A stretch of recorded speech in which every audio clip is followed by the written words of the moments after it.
Good morning, all.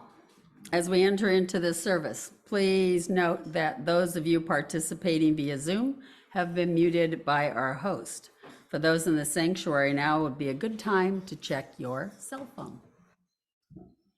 Also, be advised that this service is being recorded and, with the exception of joys and concerns, will be published online.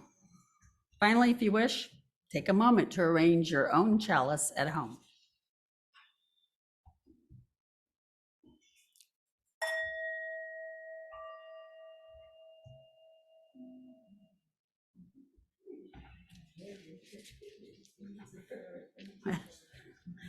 Essio trot, tag rigib. In the Roald Dahl book called Essio Trot, the lovesick Mr. Hoppy explains to his crush, Ms. Silver, that these magic words, when whispered in her tortoise's ear 3 times a day, will cause it to grow bigger and bigger. Mr. Hoppy then proceeds to replace the tortoise with a slightly larger one repeatedly in an effort to win Ms. Silver's heart. The chant's meaning is revealed if read backwards. Essio trot, tortoisio, tortoise. Robert will light our candle this morning.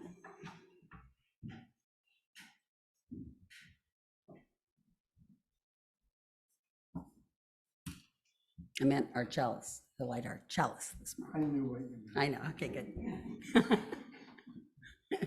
At times, our own light goes out and is rekindled by a spark from another person.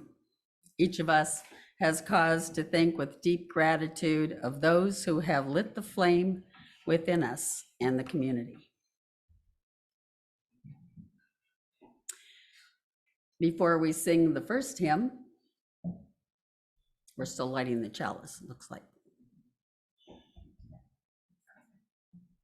Before we sing the first hymn, let me remind our remote participants to leave yourselves muted. However, we want you and whoever is with you to sing with us as big and loud as you like. Make it a joyous experience. So please stand if you're able and sing the opening hymn, Do You Hear, number 112.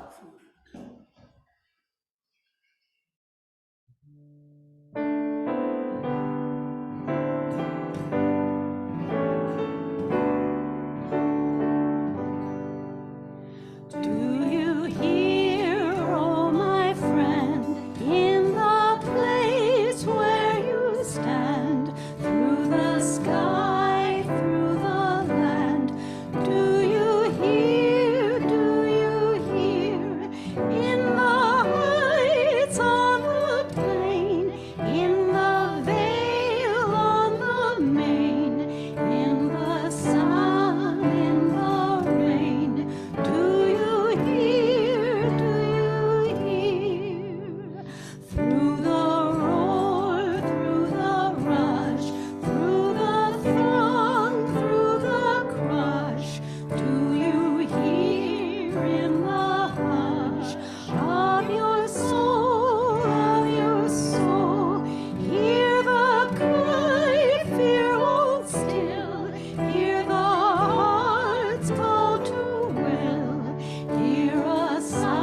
welcome to the Unitarian Universalist community of Cambria.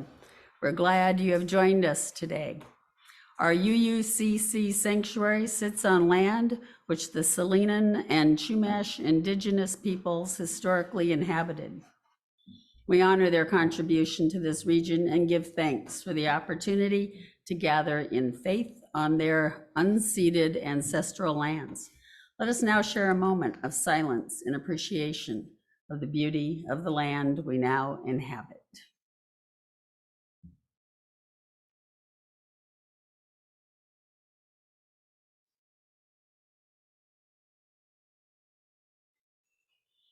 As Unitarian Universalists, we celebrate religious diversity and welcome all who journey in faith in search of faith and spirituality. The UUCC is a lay-led congregation run by the democratic process. We invite speakers from different religious traditions and spiritual or scientific backgrounds to speak at our pulpit. We encourage presentations covering a variety of topics and areas of interest that connect with the UU 7 principles. Today's service centers around the 7th principle. We affirm and promote respect for the interdependent web of all existence of which we are a part. Our 7th principle may be our Unitarian Universalist way of coming to fully embrace something greater than ourselves. The interdependent web, expressed as the spirit of life, the ground of all being, the oneness of all existence, the community forming power, the process of life, the creative force. Even God can help us develop that social understanding of ourselves that we and our culture so desperately need. It is a source of meaning to which we can dedicate our lives. My name is Dolores Miera. I think everybody knows me. And I am your worship associate for this morning's service.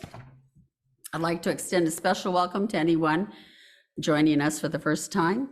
Anybody here first timers? No, okay. We're glad that you've joined us this morning. If you are not on the mailing list, please visit the UUC website at uuccambria.org so we can keep you informed about all of our activities. And please check out what's happening, weekly e-blasts sent to all members and friends. This is a great way to keep up to date with our latest news. If you wish to see this or any other past Zoom services, recordings can be found on the UUCC website and Facebook. How many of you watch it on Facebook? Okay. What? Okay. The membership committee invites non-members to consider joining the UUCC. Please contact Diane DeMarco or a person on the board if you're interested. Thank you. So again, good morning and welcome to everyone. The affirmation is both a recognition of the nature of this community as well as a promise to which we aspire.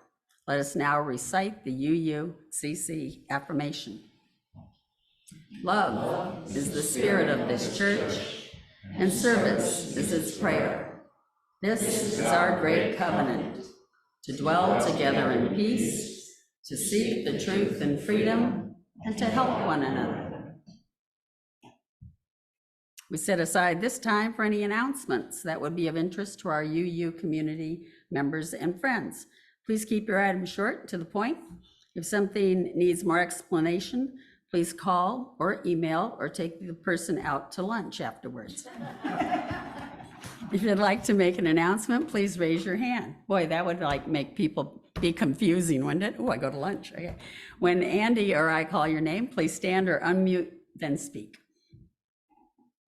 Anybody in town? Kat? Can I come up? Yes. Thank you. I'm making this announcement on behalf of the Social and Environmental Justice Committee, and it's kind of be the same as last week, but I want to make sure that everybody heard me from last week, and that is that we're going to do our baskets. So it's the 7th annual with Danilda Ray's Link Family Resource, and they're doing 40 baskets this year. That is how many we're going to be putting together. So the collection starts this coming Friday, And Rebecca will be here from 10:30 to 12. You can refer to the newsletter for ideas, or you can just be creative, but do refer to the newsletter because it gives you some more instruction.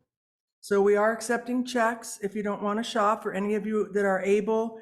And if you have any questions, feel free to contact me or Rebecca. So 3 consecutive Fridays in a row, 10:30 to 12 here at the church on Arlington side.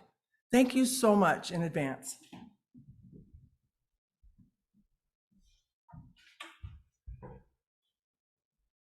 Randy.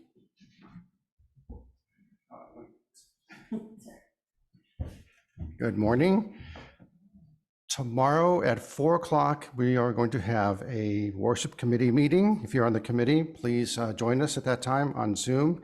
If you're not on the committee but wish to attend, you're welcome to. Just send me an email note real quick. And we're starting at 4 so we can make room to prepare for the tricksters who are going to come over and get treats later on that evening.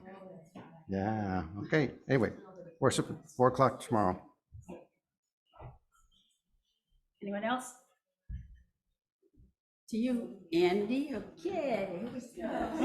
All these tall people. Good morning, everyone. Just my weekly reminder that the meditation group continues to meet on Thursday mornings at 10 a.m. here at the sanctuary. Our numbers have been growing. It's a delightful hour that we spend together in meditation and conversation, 10 till 11 on Thursday morning here at the sanctuary.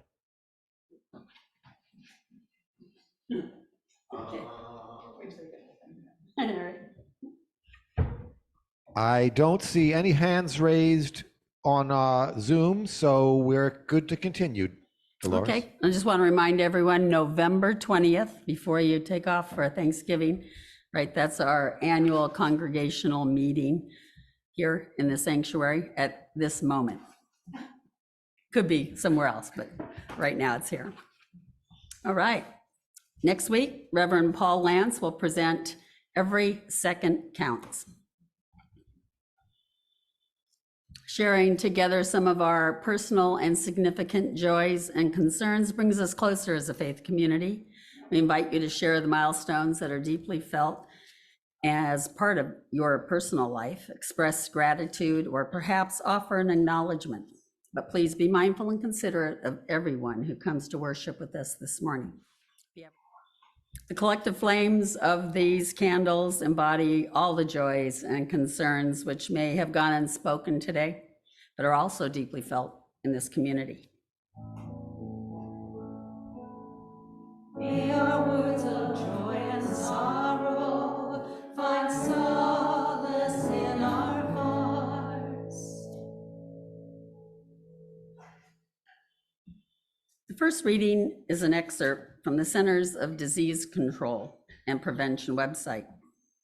There are many health benefits of owning a pet. They can increase opportunities to exercise, get outside, and socialize. Regular walking or playing with pets can decrease blood pressure, cholesterol levels, and triglyceride levels. Pets can help manage loneliness and depression by giving us companionship. Most households in the United States have at least one pet. Studies have shown that the bond between people and their pets is linked to several health benefits, including decreased blood pressure, cholesterol levels, triglyceride levels, did I just read this? Feelings of loneliness, anxiety, and symptoms of PTSD. Increased opportunities for exercise and outdoor activities, better cognitive function in older adults, and more opportunities to socialize.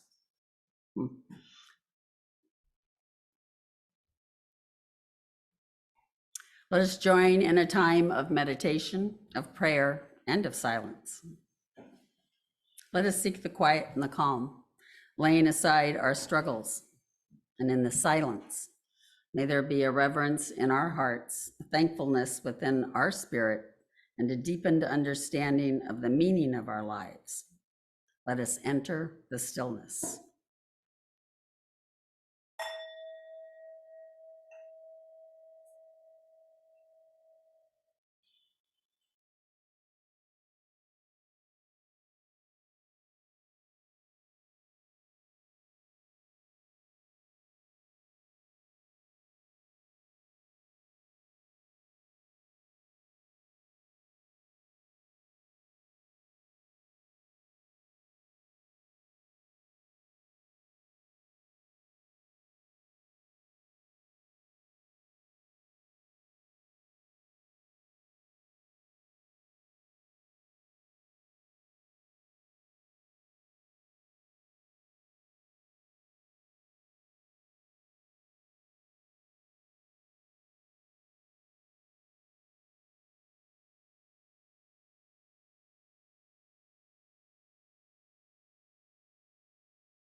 May we find the compassion and empathy we need to strengthen relationships. May we find ways to love each other well. May we not judge or condemn, but rather build a beloved community. The second reading is from an excerpt. May we raise children who love the unloved things, by Nicolette Souter. May we raise children who love the unloved things, the dandelion, the worms, and spiderlings. Children who sense the rose needs the thorn and run into rain-swept days the same way they turn toward the sun. And when they're grown and someone has to speak for those who have no voice, may they draw upon that wilder bond, those days of tending tender things, and be the ones. Please stand if you are able and sing. Come sing a song with me, number 346 in the gray hymnal.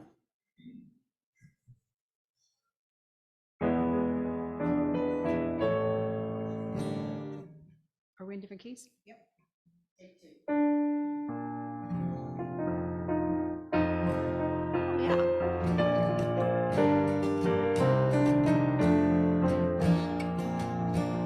Come sing a song with me. Come sing a song with me. Come sing a song with me, that I might know your mind. And I'll bring you hope when hope is hard to find. And I'll sing a song of love and a rose in the winter time. Come dream a dream with me. Come dream a dream with me. Come dream a dream with me, that I might know your mind. And I'll bring you hope when hope is hard to find. And I'll bring a song of love and a rose in the winter time. Come walk in rain with me. Come walk in rain with me. Come walk in rain with me, that I might know your mind. And I'll bring you hope when hope is hard to find. And I'll bring a song of love and a rose in the winter time. Come share a rose with me. Come share a rose with me. Come share a rose with me, that I might know your mind. And I'll bring you hope when hope is hard to find. And I'll bring a song of love and a rose in the winter time. Thank you, Mary. Thank you, Jan. Today's sermon is titled Lessons from a Tortoise, to be delivered by Nancy Tholen. Nancy Tholen grew up in a Los Angeles suburb with two sisters and a parade of pets, including the usual dogs, cats, parakeets, and fish, but also a cockatoo, various lizards, a wood-eating beetle, and of course, a tortoise or two. She joined our congregation 3 years ago, shortly after moving full-time to Cambria from Fresno. Welcome, Nancy.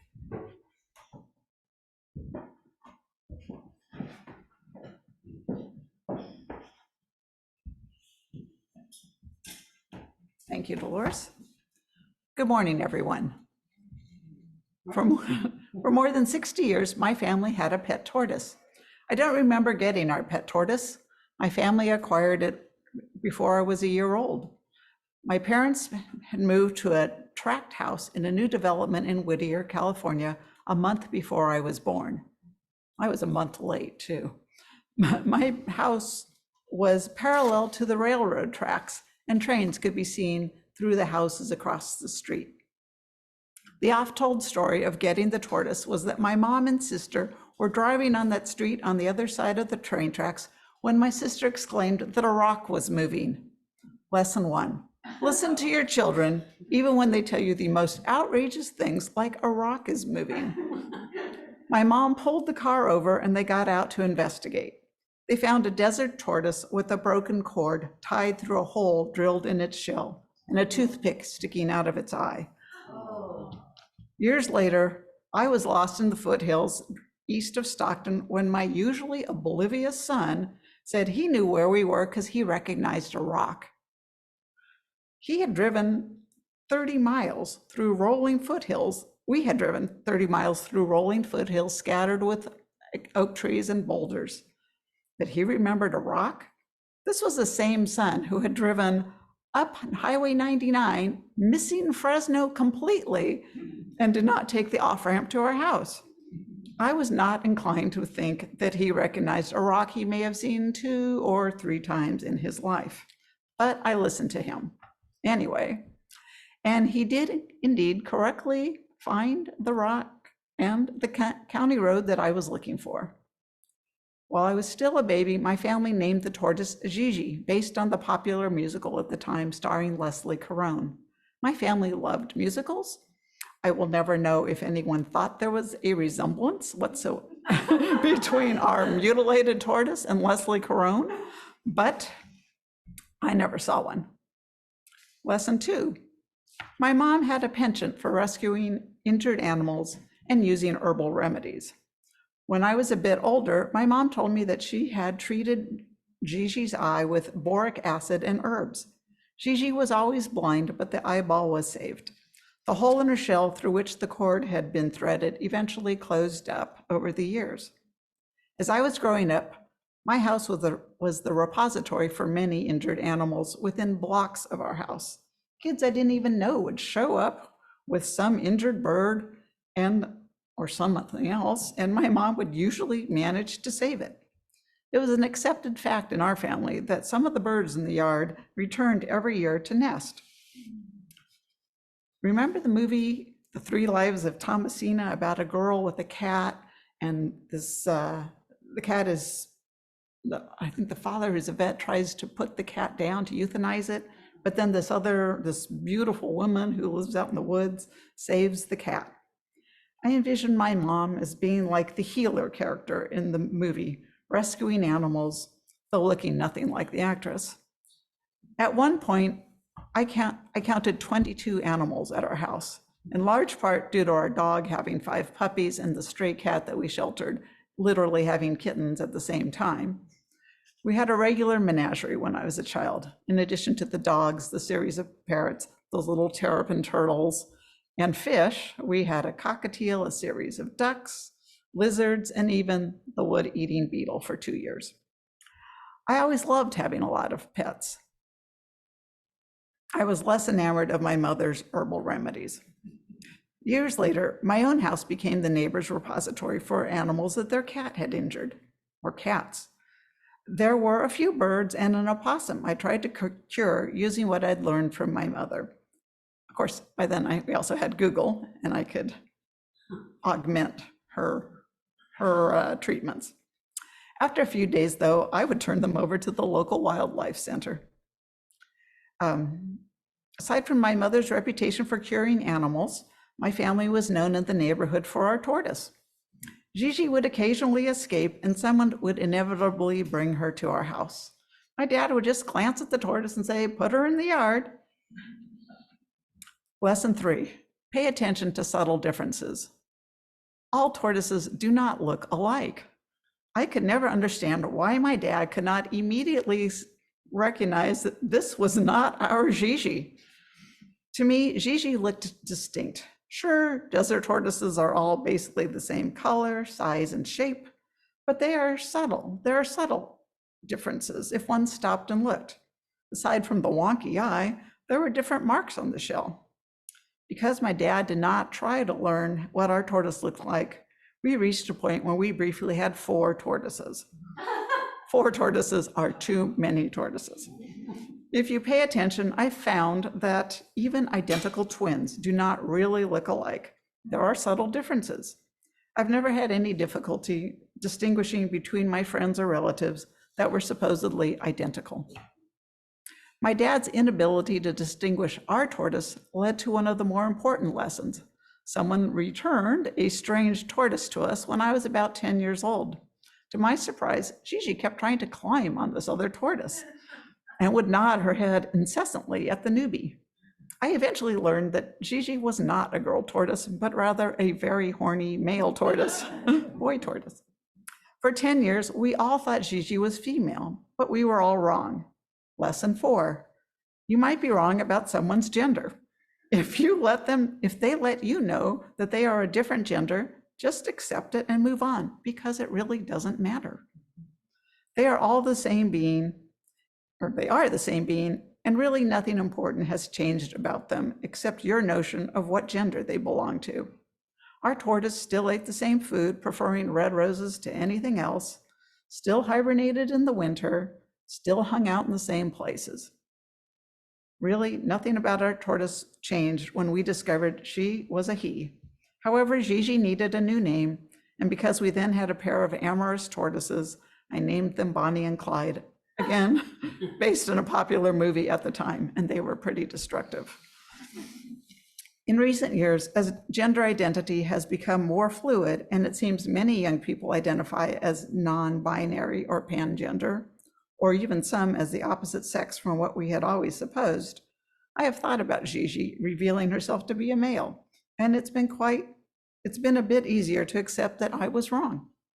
Easier to adapt to a new name and to accept the plural pronouns. Although I have to admit that as an English major obsessed with grammar, using they in a singular object, it's just kind of with a singular verb, it's really been more challenging in practice than in concept.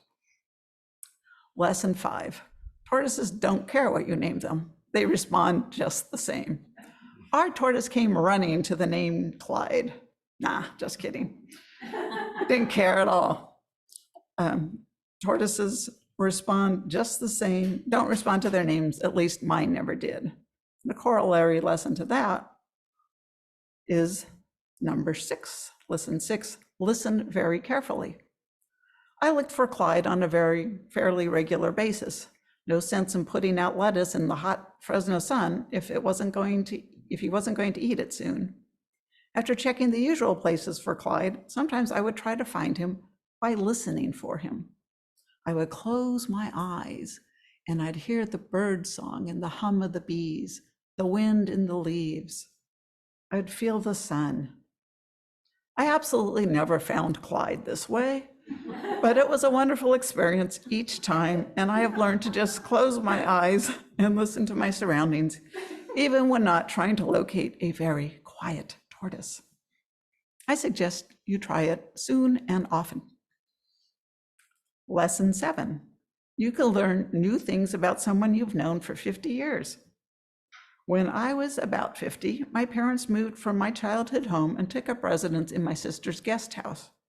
My sister lives on a 1-acre lot that is not fenced, so there was no way she could take Clyde. My other sister lived in an apartment, so I was the only option for keeping Clyde.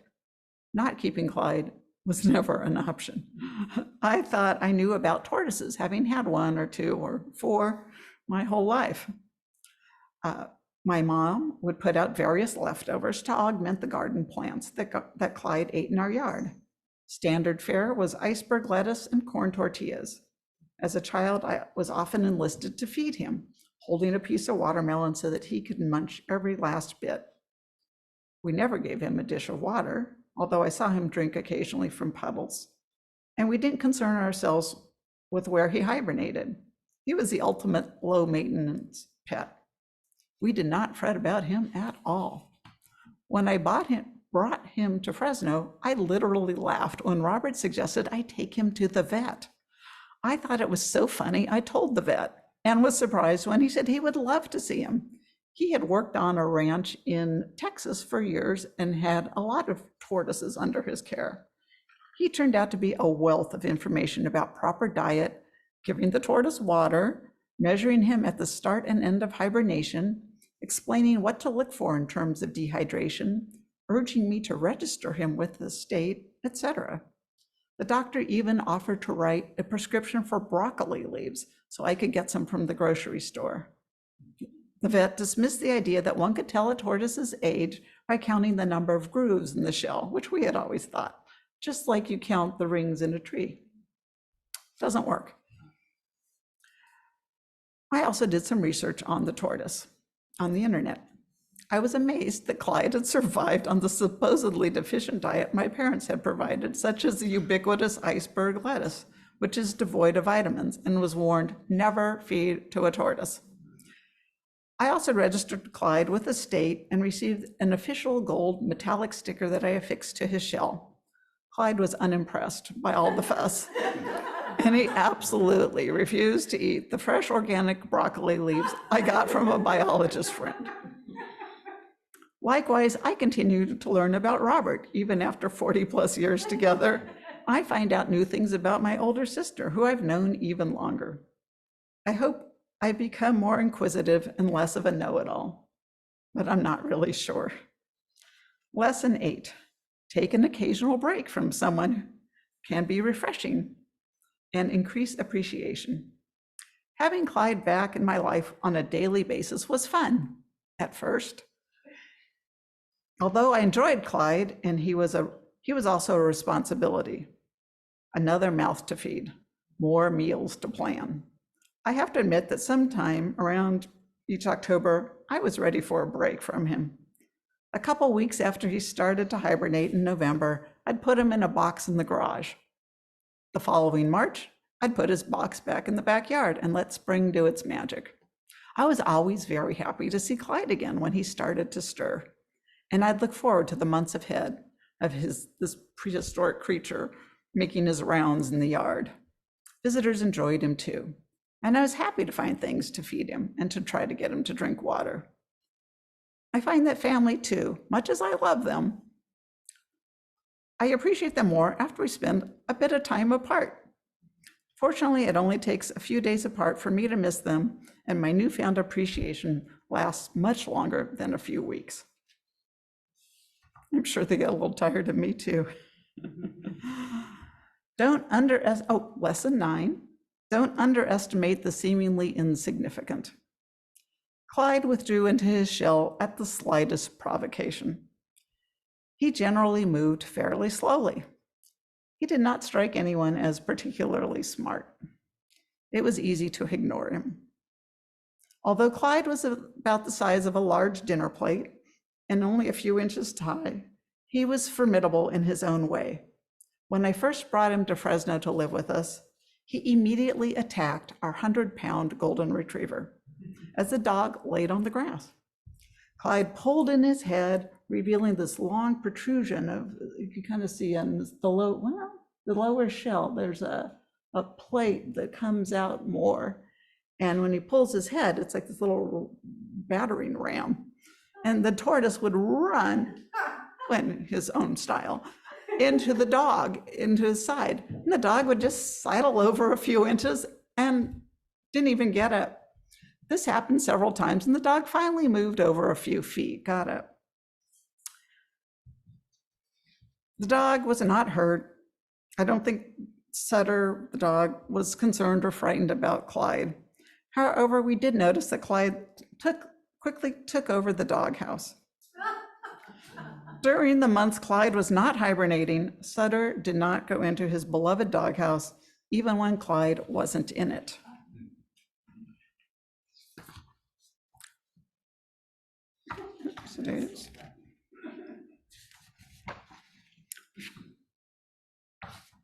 Uh-oh.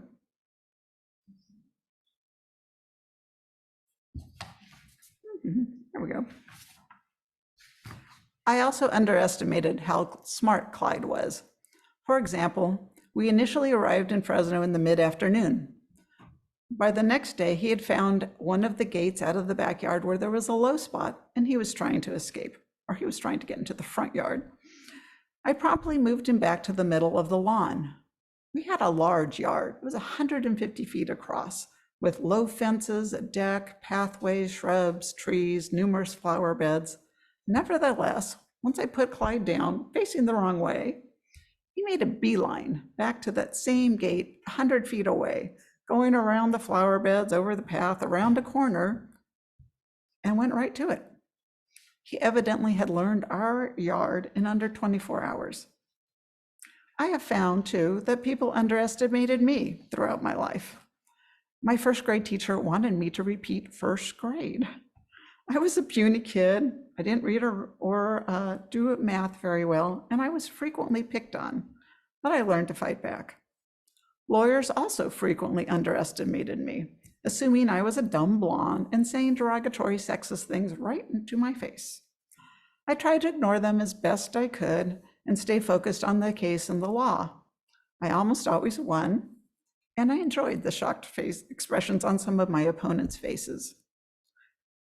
I learned to not assume my opponent was as competent as they seemed, particularly the new lawyers and paralegals as I aged. I always treated them respectfully. I always prepared my cases assuming my opponent would see any weakness. It served me well. Once we brought Clyde to live with us in Fresno, it became apparent that he recognized me. Who knew? While he didn't exactly run to me like the dog, he definitely walked over to me unless he was napping somewhere.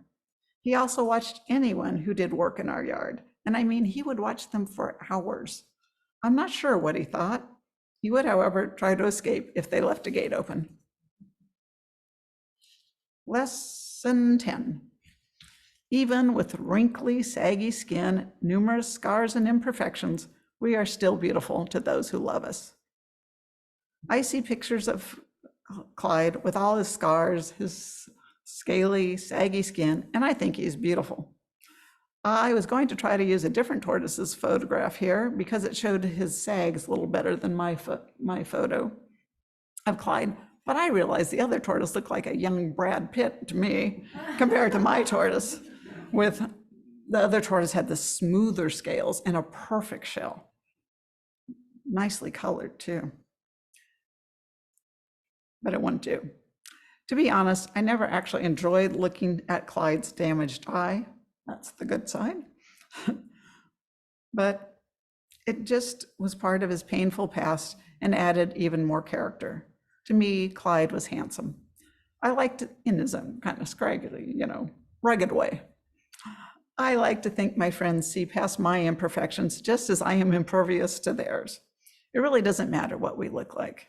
We are lovable no matter how we look or how we age. Lesson 11. You'll miss them when they're gone. As we prepared to move to Cambria full-time, we knew we couldn't keep Clyde in our chilly paved backyard here. Both our daughter and niece wanted to take him, but they lived in apartments and would need to relocate before they had a place for him. I found him a temporary home with a woman who had multiple tortoises and fed them a banquet every day. She took him a month before we moved, and he seemed to enjoy his new surroundings according to her reports and photos. About a year later, she let me know that Clyde died. I figured he was about 80 years old, or at least that old, because he was full grown when we found him 60 plus years earlier. While Clyde was never the most exciting, affectionate pet, I was heartbroken when I learned of his death. He did not do any tricks. He'd bite you if you didn't mind your fingers when feeding him, and he didn't snuggle up to you. In fact, he was easy to ignore, but none of that mattered. Robert bought me this tortoise statue before we moved, so I would always have a reminder of Clyde. I see it daily, and I think of Clyde fondly. He was a beloved family member, and I don't remember a time when he was not part of my family. Thank you.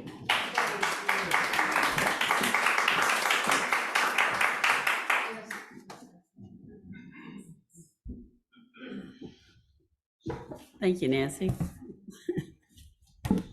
I never had a tortoise. How many of you had tortoises? One. Wow, okay. I did have a neighbor though that had a tortoise and got lost.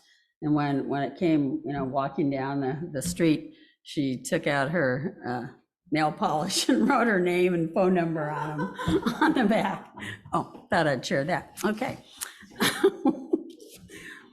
All right, so this morning's offering will now be given and received. Please remember that we are a self-sustaining congregation and provide all financial resources for our many ministries. We recognize the spiritual value of generosity and invite you to participate. If you're viewing this service remotely, please use one of the methods shown on the screen. Thank you.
Our thanks for all gifts given and received for the work of this community.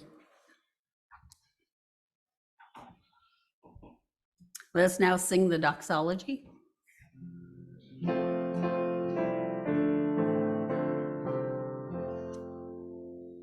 From all that dwell below the skies, let faith and hope with love arise. Let beauty, truth, and good be sung through every land, by every tongue. Stand if you're able and sing the closing hymn, How Could Anyone? 1053 in the blue hymnal.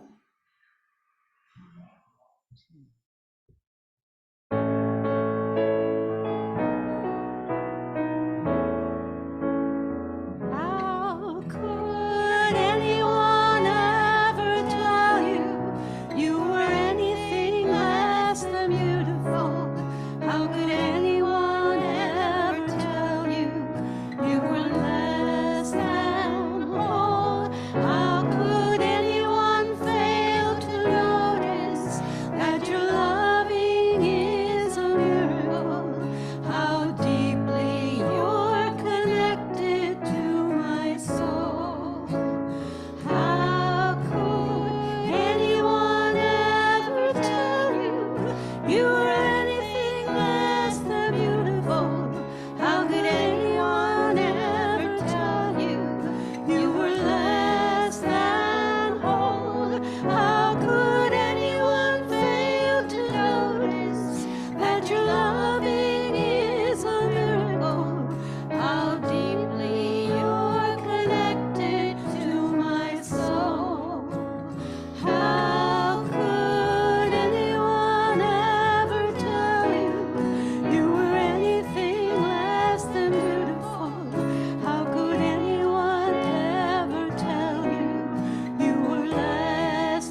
Let us now recite the valediction.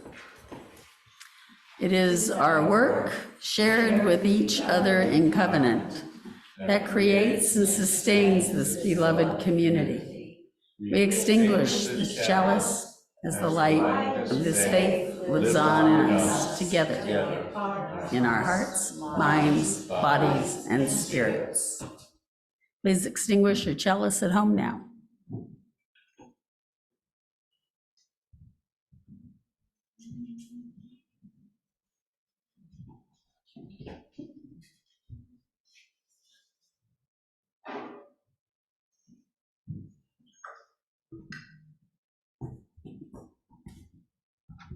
After the benediction, we encourage you to stay for questions and comments. Andy or Nancy will call on you when you raise your hand.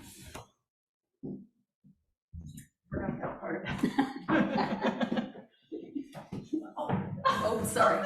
Okay. I think we can do it. I think we can reach it. Oh, okay. All righty. Yeah, because I think we can touch, we can get to Nancy. You're right. All righty. Randy? Okay. If it isn't easy being green, it's even harder being gray. As we prepare to go into the world for another week, please remember that you are loved. Others might not tell you they love you, as they should, but it is true nevertheless. You might feel a bit battered, slow, have saggy skin and wrinkles. You might not do tricks or come promptly when called, but you are still lovable. Do something, tell someone you care about them, sit outside and listen. Enjoy your pets if you have any. Okay. Oh, another question.